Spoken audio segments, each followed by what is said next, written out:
Hello friend, welcome to study 18 YouTube channel. दोस्तों, study 18 के YouTube channel में आप सभी का स्वागत है। दोस्तों, आज हम इस वीडियो में महिला आरक्षण कानून 2023 के बारे में दोस्तों हम पढ़ेंगे। दोस्तों, आज हम कंप्लीट महिला आरक्षण कानून के बारे में दोस्तों बातचीत करेंगे कि आखिर महिला आरक्षण कानून के मायने क्या हैं, इसका इतिहास क्या है और सरकार ने दोस्तों महिलाओं को आरक्षण क्यों दिया है। तो इसके बारे में दोस्तों आज हम कंप्लीट इस वीडियो में देखने वाले हैं।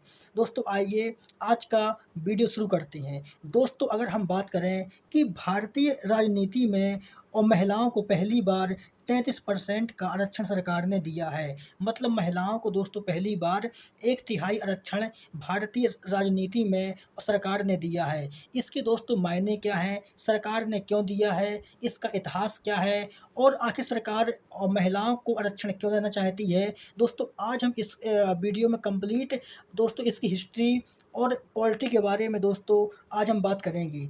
यहाँ पर अगर हम दोस्तों बात करें कि सरकार ने जो भी महिलाओं को आरक्षण दिया है, मतलब सरकार ने जो भी महिलाओं को आरक्षण दिया है वह दोस्तों विधानसभा के चुनाव में दिया है और लोकसभा के चुनाव में दिया है। कि जब भी विधानसभा के चुनाव होंगे और लोकसभा के चुनाव होंगे उसमें दोस्तों महिलाओं को 33% का आरक्षण दिया जाएगा। और यहाँ पर दोस्तों आपको एक बात याद रखनी है कि सरकार ने राज्यसभा के चुनाव में आरक्षण नहीं दिया है। जो भी चुनाव दोस्तों राज्यसभा में होंगे, राज्यसभा के होंगे, उसमें सरकार ने राज्यसभा के चुनाव में महिलाओं को आरक्षण नहीं दिया है।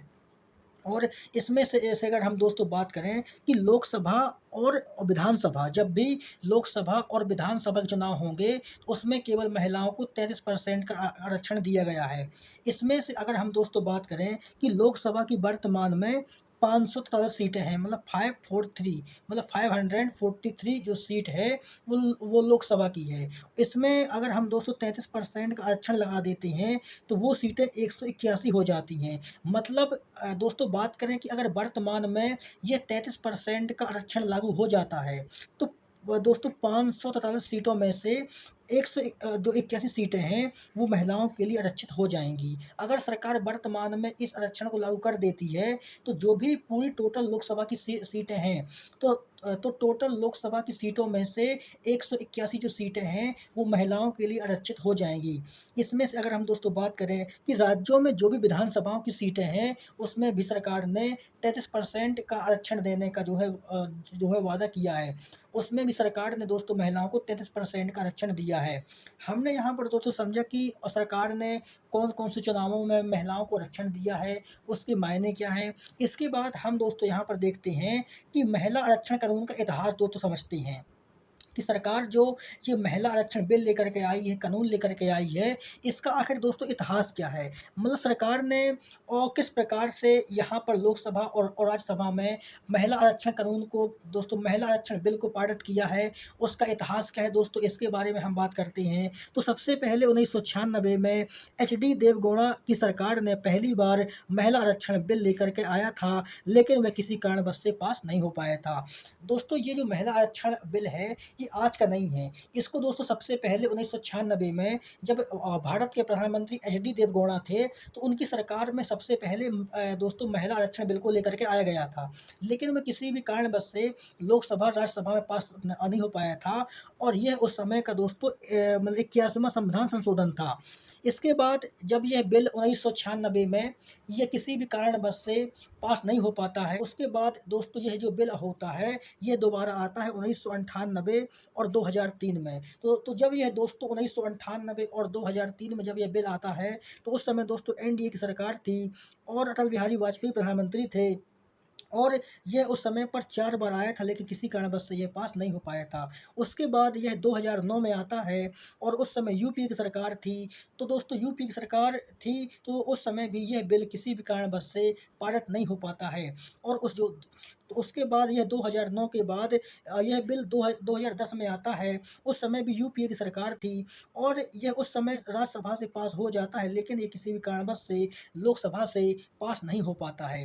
तो यह जो बिल सरकार लेकर के आई है, ये आज का बिल नहीं है। ये दोस्तों पहले की सरकारों ने भी पास करवाने का प्रयास किया है, लेकिन किसी भी कारणवश से यह बिल उस समय पास नहीं हो पाया था। और हालाँकि दोस्तों आज वर्तमान में मोदी जी की सरकार ने इस बिल को पास कर दिया है और ये एक प्रकार से महिलाओं के लिए आरक्षण और महिलाओं के लिए आरक्षण दे करके इस बिल को कानूनी का दर्जा दे दिया गया है। इसके बाद हम दोस्तों बात किया कि यह जो बिल है किस प्रकार से बारी-बारी और कई प्रकार की सरकारों के माध्यम से यह बिल लेकर के आया जाता है। इसके बाद हम दोस्तों बात करते हैं जो महिला आरक्षण बिल है। दोस्तों महिला आरक्षण बिल ने बहुत लंबा सफ़र तय किया है। इसने दोस्तों एचडी देवगौड़ा की जो सरकार थी 1996 में, तब से इसकी शुरुआत होती है और इसका दोस्तों जो जो सफ़र जो ख़त्म होता है वो मनमोहन सिंह की सरकार 2014 तक इसका सफ़र चलता है और आखिर 2023 में इस बिल को पारित करके इस बिल को कानूनी दर्जा दे दिया गया है। तो इस बिल ने दोस्तों बहुत लंबा सफ़र तय किया है। इस बिल ने एचडी देवगौड़ा मतलब 1996 से यह बिल चला आ रहा है और इसका जो दोस्तों सफ़र है वो 2014 तक लागू रहता है। दोस्तों मनमोहन सिंह की सरकार में भी इस बिल के बारे में चर्चा होती है, लेकिन दोस्तों ये उस समय यह जो बिल होता है वो राज्यसभा से पास हो जाता है, लेकिन इसको दोस्तों लोकसभा में नहीं लाया जाता है और किसी भी कारणवश से यह वहाँ से पारित नहीं हो पाता। तो इसके बाद दोस्तों हम बात करते हैं वर्तमान की कि वर्तमान में दोस्तों 2023 में लोकसभा में यह दोस्तों 19 सितंबर 2023 को पारित हुआ था, पेश हुआ था और यह जो पारित हुआ है यह 20 सितंबर 2023 को यह पारित हुआ है। इसके बाद बात करते हैं कि महिलाओं की राजनीति में वर्तमान स्थिति क्या है। यहाँ पर हम दोस्तों समझने का प्रयास करते हैं कि जो भी महिलाएं हैं उनकी आज वर्तमान में भारतीय राजनीति में कौन सी स्थिति है, इसके बारे में हम समझने का प्रयास करते हैं कि महिलाओं की स्थिति क्या है। आज भारत की राजनीति में महिलाओं की स्थिति क्या है, तो यहाँ पर अगर हम बात करें लोकसभा और राज्यसभा की, तो लोकसभा में टोटल सीट हैं 543 और जिसमें चुनाव होते हैं और उसमें से दोस्तों जो महिलाएं हैं वो 78 हैं। तो 543 सीटों में से आज जो महिलाओं की भागीदारी है वो दोस्तों लोकसभा की 78 सीटों में है और वहीं दोस्तों बात करें राज्यसभा की, तो राज्यसभा की टोटल सीटें हैं 245।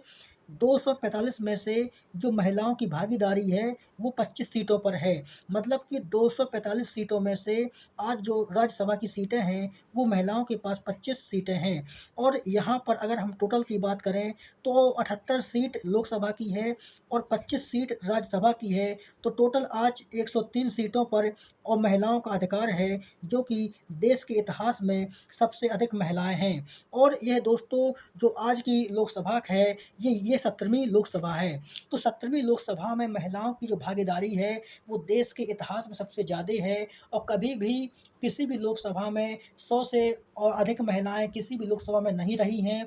लेकिन जो वर्तमान में 17वीं लोकसभा है इसमें देश की कुल 103 महिलाओं ने भागीदारी लिया है और वह कहीं न कहीं प्रकार से दोस्तों 103 महिलाएं आज राजनीति का हिस्सा बनी हुई हैं। और वहीं अगर हम दोस्तों बात करें कि इंडिया की जो दोस्तों परसेंटेज है आज वो दोस्तों 14 पॉइंट और 36% है। मतलब कि टोटल जो महिलाएं सांसद हैं वो 103 महिलाएं टोटल सांसद हैं। मतलब कि लोकसभा का सीट मिला दिया जाए और राज्यसभा की सीट मिला दी जाए तो टोटल 103 महिलाएं हैं जो सांसद बनी हुई हैं और उनका अगर हम दोस्तों परसेंटेज में बात करें तो उसका परसेंटेज निकल के आता है 14.36% में उनकी भागीदारी है। इसके बाद हमने दोस्तों भारत की बात किया।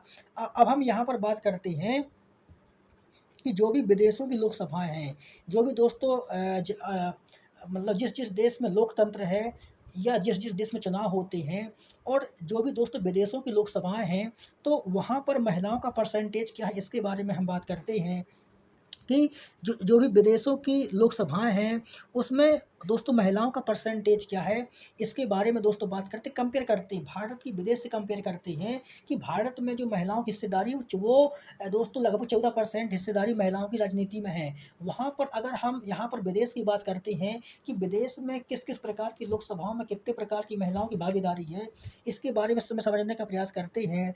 तो यहाँ पर दोस्तों रवांडा जो देश है उसमें 61% महिलाओं की भागीदारी राजनीति में है और क्यूबा में दोस्तों 53% महिलाओं की भागीदारी है और निकारागुआ में दोस्तों लगभग 50% महिलाओं की भागीदारी है और मैक्सिको में भी 50% महिलाओं की भागीदारी है और न्यूजीलैंड में 49% और आइसलैंड में 47%। और वहीं अगर हम दोस्तों बात करें अमेरिका की, तो अमेरिका में आज दोस्तों 27% महिलाओं की भागीदारी है। और अभी हमने बात किया भारत की, तो भारत में 14% महिलाओं की भागीदारी है। तो यहाँ पर अगर हम दोस्तों बात करें कि सबसे ज़्यादा महिलाओं की भागीदारी राजनीति में किस देश में है, तो वह दोस्तों रवांडा। रवांडा देश टॉप पर है, जहाँ पर सबसे ज़्यादा महिलाएं और राजनीति में हिस्सा लेती हैं। और वहीं अमेरिका में दोस्तों कितनी महिलाओं ने हिस्सा लिया है, तो अमेरिका में दोस्तों 27.7% जो महिलाएं हैं उन्होंने और राजनीति में हिस्सा लिया है। यहाँ पर हमने दोस्तों भारत की विदेशों से कंपेयर किया है कि अगर भारत में जो भी महिलाओं की स्थिति है राजनीति में, वो विदेश में किस प्रकार की है, इसके बारे में दोस्तों हमने यहाँ पर जाना है। इसके बाद हम दोस्तों बात करते हैं, तो इसके बाद दोस्तों हम बात करते हैं अब जो भी महिला और आरक्षण कानून 2023 है, उसके बारे में दोस्तों हम बात करते हैं कि आखिर इसके फैक्ट क्या हैं, इसमें कौन-कौन से इसमें दोस्तों नियम तरीकों को अपनाया गया है, इसके बारे में दोस्तों बात करते हैं। सबसे पहले दोस्तों इसका जो हम पॉइंट 1 है वो समझते हैं कि इस अधिनियम का नाम क्या है। तो जो भी ये अधिनियम था इसका नाम है नारी शक्ति बंधन अधिनियम 2023। यह दोस्तों लोकसभा और राज्यसभा में नारी शक्ति बंधन अधिनियम 2023 के माध्यम से ये पेश किया गया था। और जो भी दोस्तों कानून मंत्री हैं वो है दोस्तों अर्जुन राम मेघवाल। दोस्तों अर्जुन राम मेघवाल जो कानून मंत्री हैं उन्होंने इस बिल को पेश किया है।